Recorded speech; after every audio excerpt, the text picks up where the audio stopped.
Welcome my friends. আজ একটা খুব গুরুত্বপূর্ণ হোমিওপ্যাথি মেডিসিন স্যাঙ্গুইনারিয়া নাইট্রিকাম নিয়ে আলোচনা করব এবং যেটা নেজাল পলিপের জন্য কিন্তু কমনলি প্রেসক্রিপশন করা হয়। এবং এই হোমিওপ্যাথিক মেডিসিনগুলো স্পেসিফিক্যালি আলোচনা করার পরে এরপরে আমি কিন্তু একটা পার্টে আলোচনা করব যে ডিজিজ ওরিয়েন্টেড বা থেরাপিউটিক পারপাসে মোস্ট কমনলি কী কী মেডিসিন, যেমন নেজাল পলিপের টপ 5 মেডিসিন কী আছে, অ্যালার্জিক রাইনাইটিসের টপ 5 মেডিসিন কী আছে, এরকমভাবে আমি আলোচনা করব। তো আমি doctor S Mondal, BHMS honours consultant homeopathic physician, আজ আপনাদের সঙ্গে আছি। তো আমি মূল আলোচনায় চলে যাই যে স্যাঙ্গুইনারিয়া নাইট্রিকাম ইট ইজ এ স্যাঙ্গুইনারিয়ারই একটা স্যাঙ্গুইনারিয়া যেরকম সাইনোসাইটিস সাইনাসের ক্ষেত্রে খুব ভালো এফেক্টিভ একটা মেডিসিন, ঠিক সেরকমভাবে স্যাঙ্গুইনারিয়া নাইট্রিকামের আমি প্রত্যেকটা মেডিসিনকে জিস্ট করে ট্রায়ো অফ সিমটম করে বা একটা মেডিসিনের একটা টেবিলের যেরকম মিনিমাম 3টে পা থাকলে সে দাঁড়াতে পারে, একটা টুল বা একটা টেবিলের 3টে পা থাকলে সে দাঁড়াতে পারে, ঠিক সেরকমভাবে একটা মেডিসিন প্রেসক্রিপশনের জন্য আমি 3টে বেসিক সিমটম এবং এটা বিভিন্ন রকম বই থেকে কালেকশন করা প্লাস হচ্ছে আমার প্র্যাকটিক্যাল এক্সপিরিয়েন্স, আমি পেশেন্টকে দিয়ে দেখেছি, আমার বাস্তব অভিজ্ঞতা আপনাদেরকে আমি শেয়ার করছি, সেটা আমি বলবো। তো স্যাঙ্গুইনারিয়া নাইট্রিকাম বলতে গেলে যে কথাটা প্রথমেই বলতে হবে, এটা বেসিক্যালি কী কোন কোন ক্ষেত্রে ইউজ হয়। এটা বেসিক্যালি যে সমস্ত ক্ষেত্রে ইউজ হয়, যেমন হচ্ছে অ্যাডিনয়েড, যেখানে আমাদের যে টনসিল বা আমাদের লিম্ফ নোড বা লিম্ফ গ্ল্যান্ড যেখানে ফুলে গেছে, অ্যাডিনয়েড এই ধরনের কন্ডিশন, এবং তার সঙ্গে nasal polypus of the nose, মানে এইরকম টাইপের ওভারগ্রোথ, স্কফিউলাস টেন্ডেন্সি, যেমন অ্যাডিনয়েডের ক্ষেত্রে টনসিলের এনলার্জমেন্ট হয়েছে, লিম্ফ নোড ফুলে গেছে, এই ধরনের কেসের ক্ষেত্রে, বা যেখানে নেজাল পলিপ আছে, এই ধরনের কেসের ক্ষেত্রে বেসিক্যালি কিন্তু কমনলি প্রেসক্রিপশন হয় স্যাঙ্গুইনারিয়া নাইট্রিকাম। তো এই তো কন্ডিশন আমি বুঝলাম যে এই ক্ষেত্রে এগুলো বেসিক্যালি ইউজ হয়। তাহলে এগুলা ছাড়াও কী কী সিমটম থাকলে আমরা স্যাঙ্গুইনারিয়া নাইট্রিকাম প্রেসক্রিপশন করব। তাহলে নাম্বার 1 কি বললাম, অ্যাডেনয়েড এবং পলিপাস অফ দ্য নোজ, এই বা লিমফ্যাটিক সোয়ারিং বা স্কফিউলাস টেন্ডেন্সি, এই ধরনের কন্ডিশন ইউজ করব 1 নম্বর সিমটম। 2 নম্বর সিমটম যেটা থাকতে হবে, that is the burning and smarting pen.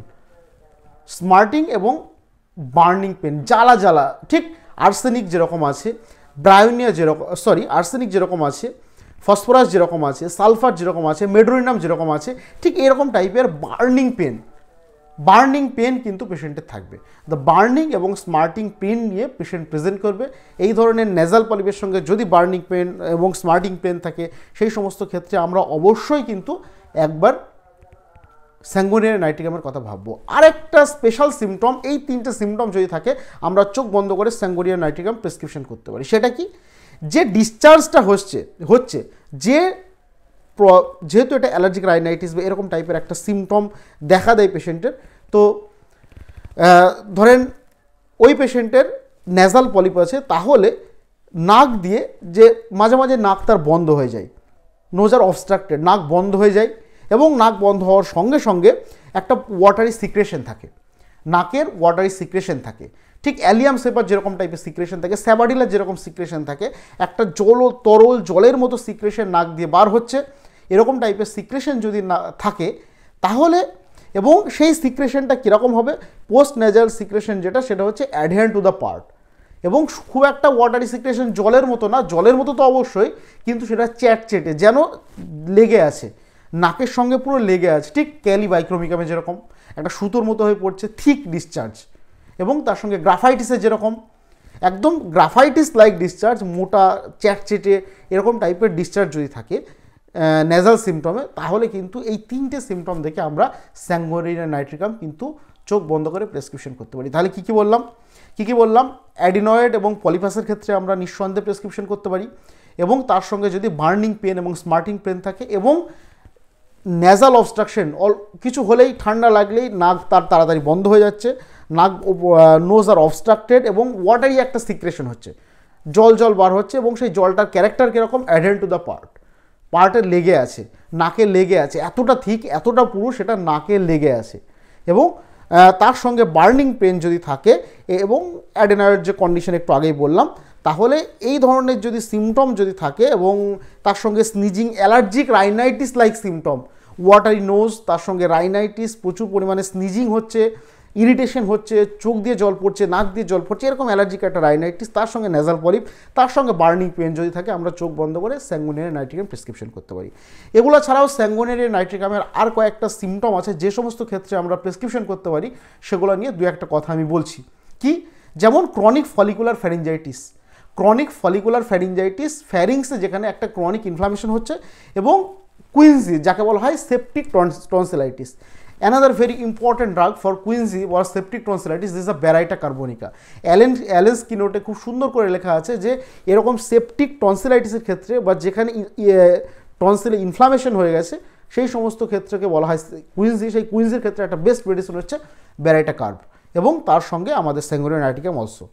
এগুলো ছাড়াও স্যাঙ্গুইনারিয়া নাইট্রিকামের দুটো তিনটে অনলাইন সিমটম আছে, যেগুলো ক্যারেক্টারিস্টিক অনলাইন সিমটম বা স্পেসিফিক পিকিউলিয়ার সিমটম, সেগুলো নিয়ে দু একটা কথা না বললেই নয়। যেমন centre pressure behind the centre of the sternum. মনে হয় এই যে স্টারনাম হচ্ছে আমাদের বুকের মাঝখানে যে শক্ত কাঠিটা, যে কাঠি দিয়ে যে হাড়টা, যে বোনসের সঙ্গে আমাদের বুকের যে পাঁজরা বা হাড় আছে, যেগুলো বুকের পাঁজরের যে হাড়, সেই হাড়গুলো জয়েন্ট হয়ে আছে, লেগে আছে, সেই হাড়টাকে বলা হয় স্টারনাম। অনেক সময় পেশেন্টের মনে হয় এই স্টারনামের পিছনে একটা চাপ অনুভব হচ্ছে, একটা প্রেশার অনুভব হচ্ছে। তা there is the peculiar symptom pressure behind the centre of the sternum. ঠিক সেন্টার মানে এর মিডিল বরাবর, স্টারনামের মাঝ বরাবর, মিডিল বরাবর একটা প্রেশার অনুভব হচ্ছে।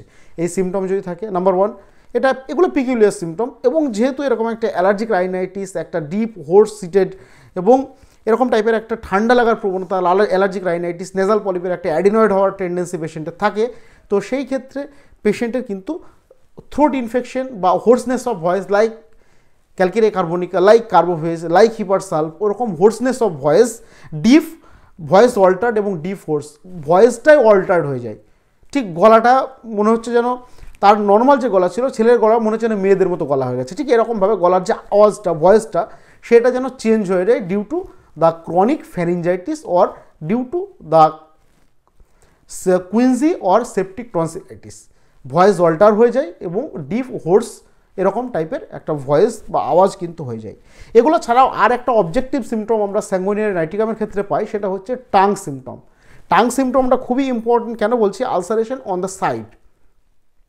এই আলসারেশন অন দ্য সাইড যদি সাইডে টক টক অনুভব হয় বা একটা এরকম টাইপের সিমটম কিন্তু আমরা সালফিউরিক অ্যাসিডের মধ্যে পাই, যে sour feeling on the edges of the tongue, জিভের সাইডগুলোতে, ধারগুলোতে একটা টক টক অনুভূতি বা অ্যাসিডিটি হচ্ছে, গ্যাস হচ্ছে, সেটা কিন্তু জিভের সাইডে অনুভূতি হচ্ছে এরকম।